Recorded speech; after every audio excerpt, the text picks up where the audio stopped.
Hello friends, क्या हाल है। मेरा नाम है विकास और आप देख रहे हो वीके मोबाइल्स। आज के इस वीडियो में हम बात करेंगे कि अगर आप मोबाइल रिपेयरिंग में सॉफ्टवेयर का काम स्टार्ट करना चाहते हो या करने वाले हो तो आप काम को कैसे स्टार्ट कर सकते हो, आपके पास कौन कौन से टूल्स एंड इक्विपमेंट होने चाहिए, आपको कौन कौन सी नॉलेज होनी चाहिए। आज की ये वीडियो बेसिकली इसी टॉपिक पे होगी कि आप मोबाइल रिपेयरिंग में सॉफ्टवेयर का काम कैसे स्टार्ट कर सकते हो, रोड मैप क्या होगा। तो चलिए वीडियो को स्टार्ट करते हैं। सबसे पहले बात करते हैं कि आपके पास कौन कौन से टूल्स एंड इक्विपमेंट्स होने चाहिए। टूल्स एंड इक्विपमेंट्स में सबसे पहले आता है कंप्यूटर या लैपटॉप। आपके पास कोई भी कंप्यूटर या लैपटॉप होना चाहिए, ये आपको बहुत ज़्यादा ज़रूरी है। ज़्यादा हाई एंड की भी ज़रूरत नहीं है तो बहुत अच्छा है, वैसे हाई एंड की ज़रूरत नहीं है। Basic normal computer 6-4 GB RAM वाला i3 या i5 चल जाएगा। ठीक है दोस्तों, आपको एक बढ़िया इंटरनेट की ज़रूरत है। एक इंटरनेट आपके पास होना चाहिए ठीक ठाक अच्छा, जिसकी डाउनलोडिंग स्पीड वगैरह अच्छी हो, क्योंकि हमें सॉफ्टवेयर के काम में सॉफ्टवेयर्स वगैरह फाइल्स वगैरह डाउनलोड करनी होती हैं, तो इसके लिए हमें इंटरनेट की ज़रूरत बहुत ज़्यादा पड़ेगी। और आपको एक फ़ोन ओपनिंग टूल किट की ज़रूरत भी पड़ेगी। अब आप सोच रहे होंगे कि सॉफ्टवेयर के काम में हमें फ़ोन ओपनिंग टूल किट की क्या ज़रूरत है, क्योंकि काफ़ी आजकल के जो फ़ोन हैं उनके सॉफ्टवेयर वगैरह करने के लिए, सिस्टम से कनेक्ट करने के लिए उन्हें ईडीएल पोर्ट वगैरह पे लगाना पड़ता है, जिसके लिए हमें फ़ोन को पीछे से खोल के और टेस्ट पॉइंट शॉर्ट करने होते हैं। तो इसके लिए आपको फ़ोन ओपनिंग टूल किट की ज़रूरत पड़ेगी, जिसमें स्क्रू ड्राइवर सेट और ट्विज़र्स वगैरह होती हैं। तो आपको ये खरीद के रख लेना है। आपके पास बढ़िया क्वालिटी की डाटा केबल्स होने चाहिए, टाइप सी, और जो आपका V8 का जो पोर्ट होता है, माइक्रो USB जिसको बोलते हैं, वो वाली डाटा केबल आपके पास होनी चाहिए, क्योंकि यही दो ज़्यादातर चलती है। आईफोन की भी होनी चाहिए अगर आप आईफोन के भी सॉफ्टवेयर वगैरह करना चाहते हो तो। ठीक है, आपके पास डाटा केबल्स होनी चाहिए बढ़िया क्वालिटी की, लोकल डाटा केबल नहीं चलेंगी। आपके पास एक पेन ड्राइव होना चाहिए। ठीक है, काम को इजी बनाने के लिए, फाइल वगैरह इधर से उधर ट्रांसफ़र करने के लिए, या फिर काफ़ी बार होता है सिस्टम की विंडोज़ वगैरह में कोई प्रॉब्लम आ जाती है तो आपको विंडो भी चेंज करनी पड़ सकती है। तो इसके लिए आपके पास एक पेन ड्राइव भी होना चाहिए। पेन ड्राइव अगर आप साथ रख लेते हो तो बहुत अच्छी बात है। सेकंड, आपको कंप्यूटर की बेसिक नॉलेज होना बहुत ज़रूरी है। आपको कंप्यूटर की बेसिक नॉलेज होनी चाहिए। आपको सॉफ्टवेयर इंस्टॉल और अनइंस्टॉल करने आने चाहिए। आपको छोटी मोटी प्रॉब्लम्स को डायग्नोज करके उनको सॉल्व करना आना चाहिए। ठीक है, आपको कंप्यूटर की सेटिंग्स वगैरह चेंज करनी, सेटिंग्स में चेंजेस करने आने चाहिए। अगर एंटीवायरस वगैरह ऑन है तो उसको ऑफ करना होता है, क्योंकि सॉफ्टवेयर के काम में एंटीवायरस की ज़रूरत नहीं होती। बेसिक नॉलेज कंप्यूटर की होनी चाहिए। सॉफ्टवेयर अनइंस्टॉल इंस्टॉल करना, ड्राइवर इंस्टॉल अनइंस्टॉल करना, थोड़ी मोड़ी प्रॉब्लम को सॉल्व करना आना चाहिए। अब बात करते हैं इंग्लिश की। अगर आप सॉफ्टवेयर का काम करने जा रहे हो और आपको इंग्लिश पढ़ना नहीं आता तो शायद आप बहुत अच्छा काम नहीं कर पाओगे, शायद आप काम कर भी ना पाओ। जो भी सॉफ्टवेयर आप यूज़ करोगे मोबाइल फ्लैश वगैरह करने के लिए, उसमें इंग्लिश में लिखा हुआ आएगा। कुछ भी अगर एरर आता है तो वो इंग्लिश में लिखा हुआ आएगा। कोई भी प्रॉब्लम आती है या कुछ काम आप कर रहे हो, कोई सेटिंग्स है, वो इंग्लिश में आएगी और आपको वो पढ़ना और समझना आना चाहिए। इसीलिए इस काम में आपको बेसिक इंग्लिश की आपको नॉलेज होनी चाहिए। आपको इंग्लिश आनी चाहिए ठीक ठाक, बोलने की ज़रूरत नहीं है, सिर्फ आपको पढ़ना और समझना आना चाहिए।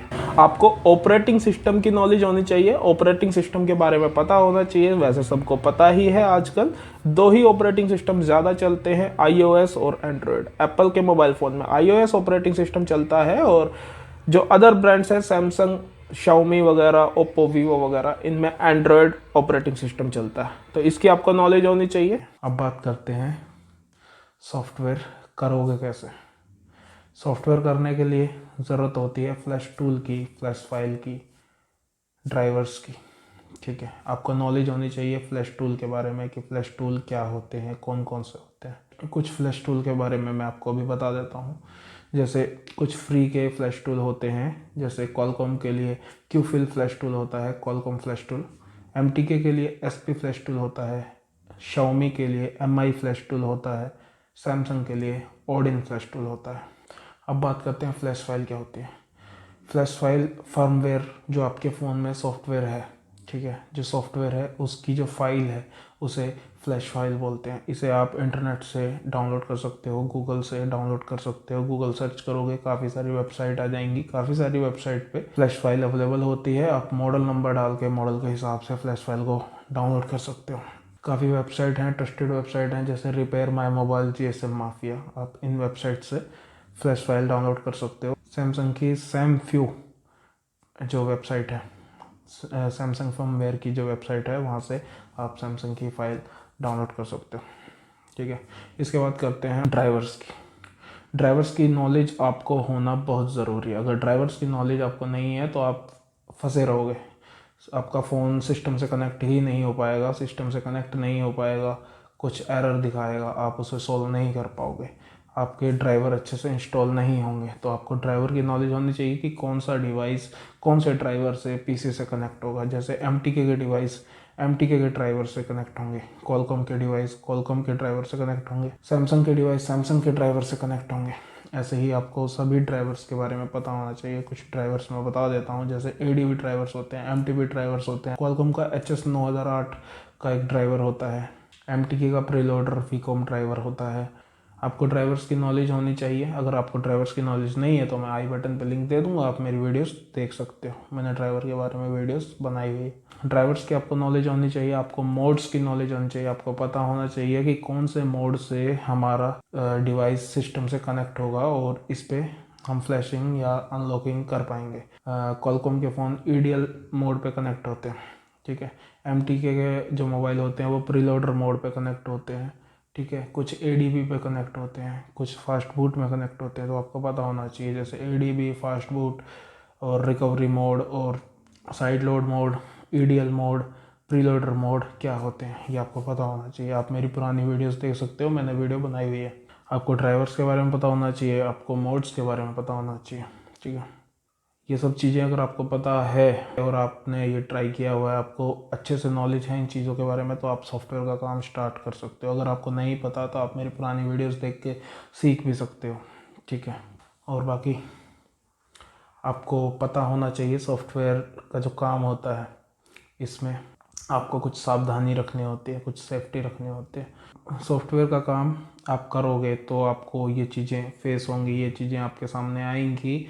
बट मैं चाहता हूँ कि आप पहले ही इन चीज़ों से अवेयर हो जाएं और आपको पता हो कि ये चीज़ें हो सकती हैं, तो आप ये काम करें ही ना। ठीक है। सॉफ्टवेयर का काम करने के लिए आपको सबसे पहले अपने दिमाग में ये बात बैठा लेनी है कि आपको कोई भी गलत काम नहीं करना, आपको इलीगल काम नहीं करना। इलीगल काम से मेरा मतलब है जैसे आपको कोई चोरी का फ़ोन अनलॉक नहीं करना। ठीक है। आपको IMEI चेंज नहीं करना किसी चोरी के फ़ोन का, या फिर कोई लेके आया है उसका बिल बॉक्स आपको नहीं दिखा रहा है और आप उस पर काम नहीं करेंगे। ठीक है। आपको इलीगल काम कोई नहीं करना। अगर आप इलीगल काम नहीं करोगे, आप कोई भी इलीगल काम नहीं करोगे तो आपको कोई प्रॉब्लम नहीं आएगी। अगर आप इलीगल काम करोगे तो आपको प्रॉब्लम आएंगी और ये प्रॉब्लम बहुत बड़ी बड़ी हो जाती है। ठीक है। आपको फाइनेंस के मोबाइल अनलॉक नहीं करने हैं। ठीक है। अब बात करते हैं मार्केटिंग की।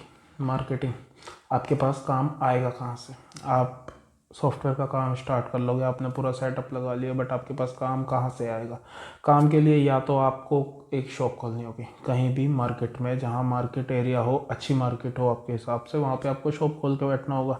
आप शॉप खोल के बैठोगे तो कस्टमर आएंगे आपके पास और आपके पास काम आएगा। ठीक है। ये तो है एक तरीका जो सब जानते हैं। दूसरा तरीका, अगर आप अपने घर से ये काम करना चाहते हो, ठीक है, अगर आप अपने घर से ये काम करना चाहते हो या फिर आपकी दुकान किसी ऐसे एरिया में है जहाँ पे ज़्यादा कस्टमर नहीं आ पाते, तो आप अपने लोकल एरिया में जो मोबाइल शॉप्स हैं जो सॉफ्टवेयर का काम नहीं करते, उनके पास जाके अपना विजिटिंग कार्ड उन्हें देकर आ सकते हो, अपने बारे में बता सकते हो कि आप सॉफ्टवेयर का काम करते हो, आप फ्लैशिंग अनलॉकिंग करते हो, वो आप उन्हें ज़रूरत पड़े तो वो आपसे काम करा लें। तो आप इस तरीके से मार्केटिंग कर सकते हो अपने लोकल एरिया में। जब लोकल एरिया में आप मार्केट कर लोगे तो आपको वहाँ से काफ़ी काम आने लग जाएगा। शुरू में कम आएगा, धीरे धीरे जब आप काम करोगे, आप जैसी क्वालिटी दोगे, आपके पास काम अच्छा आने लग जाएगा। दूसरा, सोशल मीडिया। आप सोशल मीडिया वगैरह पे पोस्ट करो, अपने फेसबुक पे पोस्ट करो, इंस्टाग्राम पे पोस्ट करो, उससे भी काफ़ी होता है कि लोग आपसे जुड़ते हैं और काफ़ी जो शॉपकीपर्स वगैरह होंगे वो आपसे काम कराएंगे। आप ऑनलाइन भी काम कर सकते हो टीम व्यूवर के ज़रिए, ठीक है। अगर आप ऑनलाइन काम के बारे में जानना चाहते हो कि ऑनलाइन काम कैसे किया जाता है, तो आप कमेंट करके वीडियो में बताना मुझे, मैं इसके बारे में भी एक वीडियो बना दूंगा। तो आज की वीडियो में इतना ही। आपको काफ़ी चीज़ें समझ में आ गई होंगी। अगर कुछ समझ में नहीं आया हो तो कमेंट करके बताना। मैं कोशिश करूँगा वीडियो में एक्सप्लेन करने की, मैं कोशिश करूँगा आगे किसी वीडियो में उसे एक्सप्लेन करने की। और वीडियो अच्छी लगी हो तो लाइक करना, चैनल को सब्सक्राइब करना, क्योंकि मैं अपने इस चैनल पे मोबाइल रिपेयरिंग से रिलेटेड वीडियोस डालता रहता हूँ।